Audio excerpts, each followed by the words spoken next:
So here's a kid I interviewed for a Chicken Soup book, Matty Christensen, when he was 11. Bummer of a birthmark here is he had no arms past the elbow, no legs past the knees. He's got his little lacrosse cage at the end of the prosthetic device. This is his pitching hand and his catching glove. And when I interviewed this 11-year-old who was in the Little League team that went to second place in the state finals with him as the pitcher, he said to me, "It's not an obstacle, Mr. Canfield, it's simply a problem to be solved." No complaining, didn't blame God for anything, didn't complain about anything, never made an excuse that the reason I didn't pitch a strike is because I don't got a regular hand. He said, you have to give up all your excuses and become solution-oriented. This is an 11-year-old.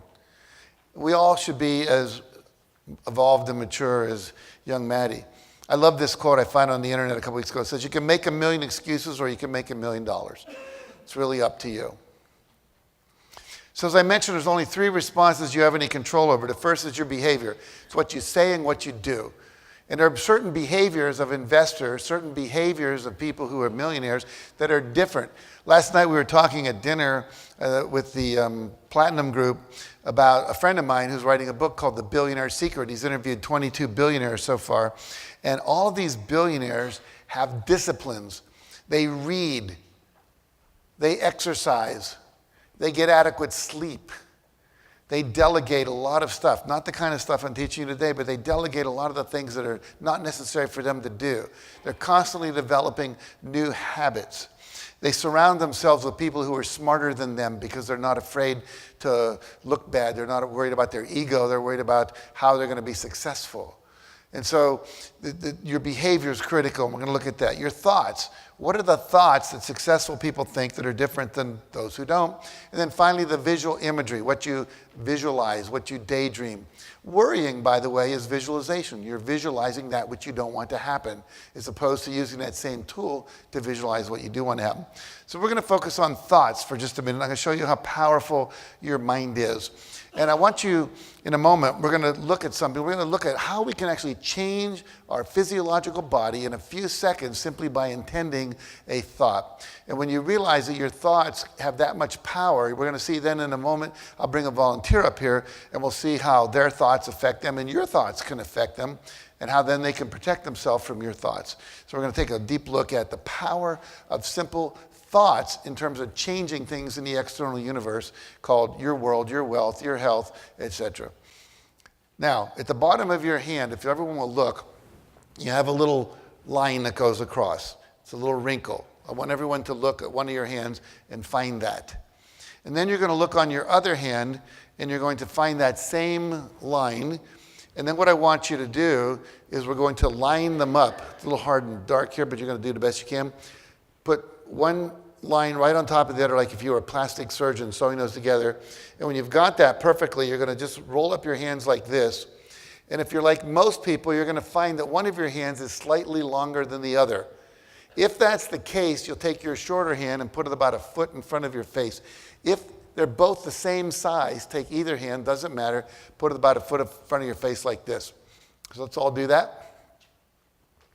And now we're going to say to this hand, this is very weird, but we're going to do it anyway. In unison, all together at the same time, out loud, we're going to say, grow longer. Here we go on the count of 3. 1, 2, 3. Grow longer, grow longer, grow longer, grow longer, grow longer, grow longer, grow longer, grow longer. Very good. Now line them up again.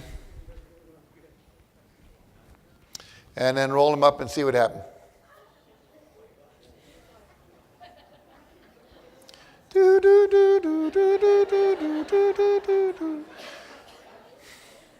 Now, for most of you, what you saw is, in fact, it grew longer. And that was simply about 12 seconds of going grow longer, grow longer, grow longer, grow longer. Having a clear intention. And most of us don't have clear intentions. We say things like, I want to be a millionaire, but I never graduated college. I want to be a millionaire, but I don't know anybody who's ever done it. I want to be a millionaire, but I don't know enough people. I want to be a billionaire, but I don't have any money to invest. We always go this, but.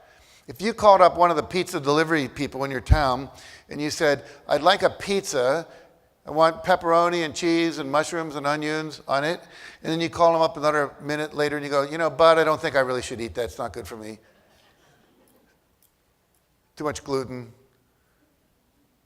Now you did that about 12 weeks in a row, guess what happens? They stop taking your calls. They don't take you seriously anymore. And what happens is we're doing that to our mind all the time. I want this, but I want this, but. But when you have a clear intention and you hold that intention without any interference, what begins to happen is you start to get results very quickly. Now, the good news is you've just proven that your thoughts have power. Now, the bad news is for the men in the room, so far the research only applies to the hands. So don't be wasting your time tonight going grow longer, okay? All right. Now, so our thoughts are controlling much more of our physical reality than we ever learned about in school. Now, what I want you to do is take that same hand, put it in front of your face. We're going to say 6 times back to normal. Go ahead, put your hand in front of your face. Here we go on the count of 3. 1, 2, 3.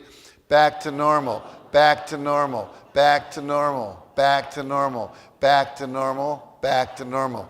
And again, you can line them up if you want. You'll notice that they did, in fact, go back to normal. Now, for this next demonstration, I need a volunteer to come up here on stage. I see a hand right there. I can't see who it's connected to, but right there. Stand up. Yep, you. Yep. Come on up here.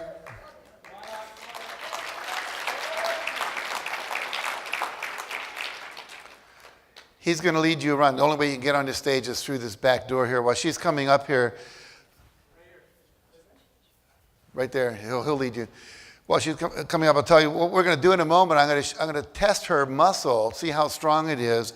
I'm going to have her think a series of thoughts, and we'll see if it makes her weaker, stronger, or whatever. And we'll see that certain thoughts that we think actually make us weaker. So your name is? Alyssa. Alyssa, thank you for volunteering. Would you stand right there and face the group? Very good. And are you right-handed or left-handed? Right. Very good. May I borrow your left arm, please? So what I'm going to do, Alyssa, in a moment, I'm going to push down on your arm. I want you to resist. Do not let me push your arm down. Good and strong. Now I'm going to just tap right here a few times. See what happens. That should make you weak, which it does. I'm going to tap right on your collarbone here a few times. That should make you strong again, and it does. Okay, good. So relax. So what happens is when we think certain thoughts, they actually affect our whole physiology, make us stronger or weaker. So what I'm going to do is ask you to put your hand up again. Say, my name is Alyssa. My name is Alyssa. And resist, good and strong. Now I want you to say, my name is Sally, Mary, Joan, whatever name is not yours, just say it out loud. My name is Mary. And notice what happens to your arm. Now say, my name is Alyssa. My name is Alyssa. Good and strong. Say, my name is Mary. My name is Mary. And it goes weak. Now what happens here is when you lie, this whole set of muscles goes weak. How many of you have children? Might this be useful information? Yes. Yes, exactly. I did my homework. Now put your arm out there. I don't think so. So what happens, we're seeing now that just by saying a certain thought that's not true, it weakens us. When you are out of integrity, when you lie, what happens is it weakens your energy field. People can perceive that, then they don't trust you. And one of the most important things you have going in any kind of investment, especially where you have to borrow money, create a real estate investment trust, whatever, is you need people to trust you. And if you misrepresent anything at all, they're going to pick that up, and it's going to hurt you. And ultimately, the truth usually comes out, and it's going to bite you in the butt. So basically, we want to make sure we're telling the truth. Now, I want you to think of something you've always wanted to do, Alyssa, but in your heart of hearts feel like you can't do. Like, I can't play the piano, I can't skydive, I can't do ballet, I can't sing, something like that, and then just say it out loud, whatever it might be. I can't what? Just 1 sec. Take your time. Okay. I can't write. I can't write? Okay, say it again. I can't write. I can't write. And notice what happens to your arm. See, it's totally weak. So what happens is when you say I can't, you weaken yourself, whatever it might be. Now, I want you to say I can write. I can write. One more time. I can write. And notice what happens now. It's strong. Okay. So up until now, you may not have learned how to write. Up until now, you may not have mastered where to put a semicolon or whatever. That's what they have editors for, by the way. You don't have to know. Exactly. But the point is, you have the capacity, the ability. See, we all, I think it was Buckminster Fuller, who was a genius, said, there's no such thing as a genius. He says, some people are just damaged less. meaning that we're all born with gifts, but some of us get convinced out of it by our teachers, parents, people like that. Now, I want you to think of a time when you had a failure in your life. You're not going to say it out loud this time. You're just going to remember something where, school, sports, money, relationship, whatever. And as soon as you can remember an event where you thought like you'd failed, just nod your head. Keep thinking about that event. And notice what happens to your arm. Just go straight down. Now I want you to tell me one thing you ate in the last 24 hours for food. Pizza. Pizza. Okay, good. And now I want you to remember a time you had a success. You set a goal, you achieved it, you were proud of yourself. And when you can remember that, just nod your head. And keep thinking about that one. And notice now your arm is really strong. Okay, relax. So again, you never want to be focusing on your failures. Learn from them, take the lesson, be grateful for that, and then let it go. And so often in life we keep dwelling on it, I shouldn't have, I should have done this and that. And also for your children, never send them to their room and tell them to think about what they did. Because now they're focusing on what they did wrong. Send them to their room to think about what they should have done. They want the vision of the possible. I was working in Calgary a number of years ago with the Calgary Stampeders. I had a man on their football team. I saw this on TV one night, who was dropping all the passes that were sent to him. So the coach actually made a video of every pass he'd ever caught. And then he said, I want you to watch this every day, 4 or 5 times a day. It was about a 3-minute video. And he started catching everything again. Because before he was going out, he was thinking, I hope I don't drop this. And whenever you think, I hope I don't, like right now, don't think of elephants. Yeah, good luck. Yeah, good luck. Then elephants come up in your head. So what happens, we never hear don't. And so what happens is, when I hope I don't drop it, images of dropping it come up. And so he wanted to put images of catching all his perfect passes. Now he started catching them again. Okay, one more thing. I want you to think of a goal you have. And I want you to only think about how it will serve you, Alyssa, if you achieve this goal. Not your family, not your clients, not anybody else. Only you. Money, fame, fortune, power, whatever it might be that you're going to get from it. Just keep thinking about the benefits you'll get if you achieve this goal. Just keep thinking about that.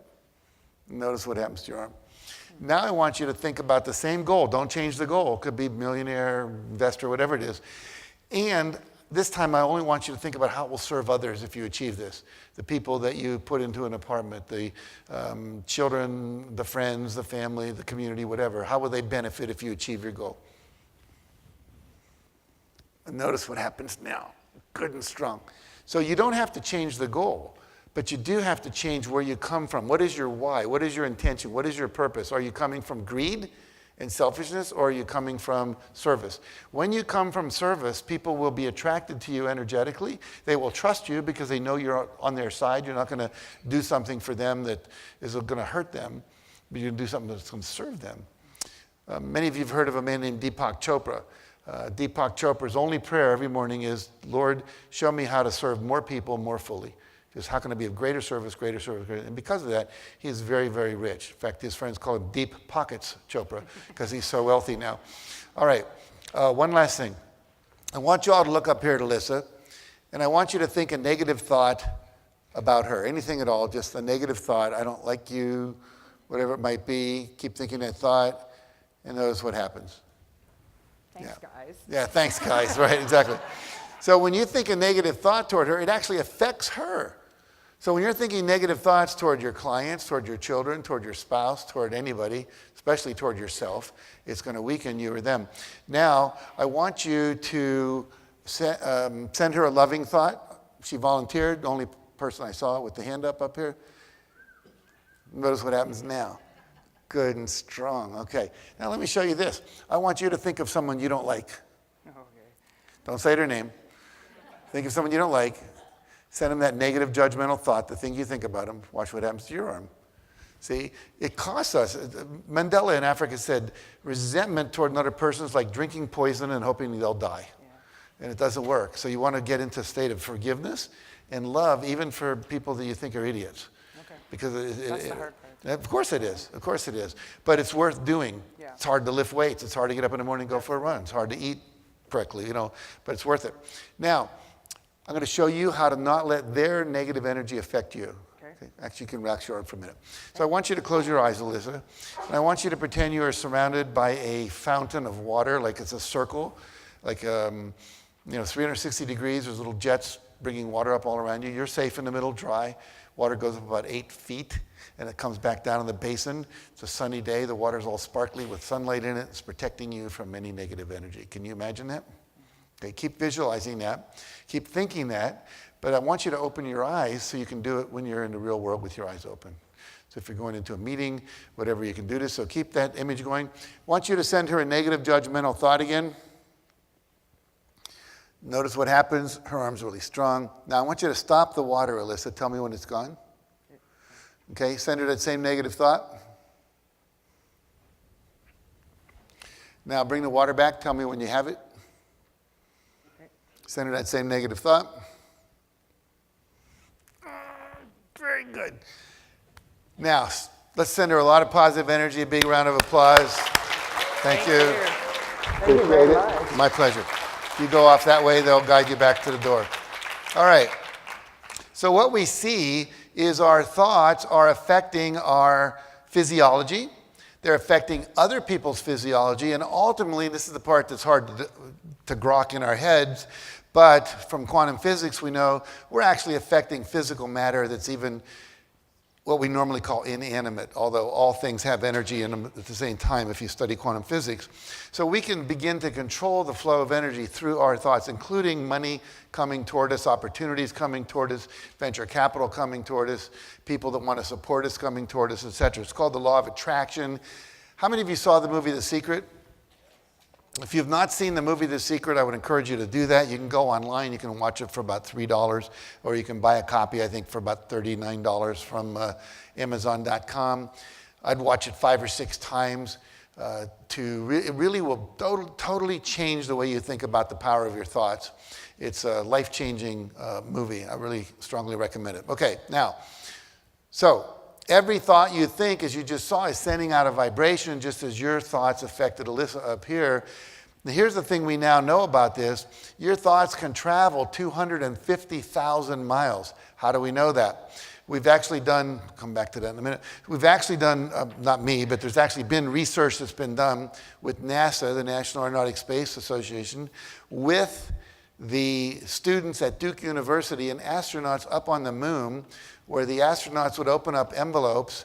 They just shuffle the envelopes, pick one, record the number, open it up, and there'd be a shape in there, square, circle, triangle, pentagon, rectangle, that kind of thing. And then they would look at that for a few minutes while the students at Duke University would close their eyes and just see what shape would come into their head, because they knew this astronaut was going to be sending that signal to them. No radio amplification, just the power of thought. And way beyond statistical chance, they were getting it right. And so we know that our thoughts travel a minimum of 250,000 miles. Now, the Earth is only 25,000 miles around, and so the thoughts you're thinking right now are being picked up by people in Japan. And much like a television set, most people are not getting all the channels at once. There might be 500 channels, they're tuned to one. However, their subconscious mind is receiving the message. And so what happens, you start to, how many of you had this experience where you start thinking about somebody, you haven't thought about them for months, and all of a sudden the phone rings and it's them? Any of you ever had that? Yeah. How did you know? See, they were over there intending to call you, and all of a sudden you pick that up, and there it is. There's a study that was done in England that was written up in a book called Dogs Who Know When Their Owner's Coming Home. That's the title of the book. And what happened is they would have time-lapse photography, or not time-lapse, but time-coded photography in this house with the dog. And they would have this guy at work, and at a random time, not the time they always come home, let's say 3 in the afternoon instead of 5:30, they would decide, you need to go home.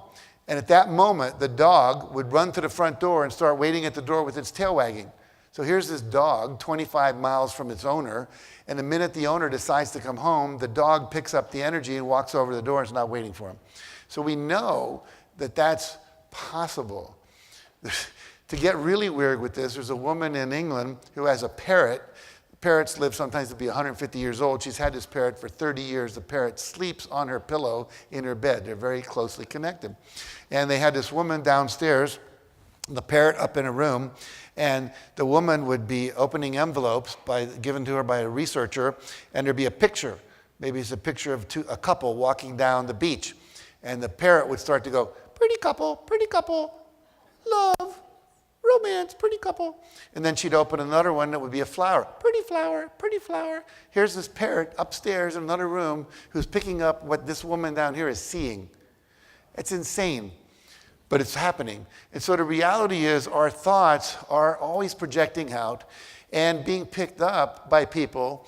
And here's the cool part. If you have an intention to achieve something like piece of property, investment, millionaire status, perfect relationship, whatever it might be, other people who share that same vision, that same intention, they are attracted to you through that mental vibration that's occurring.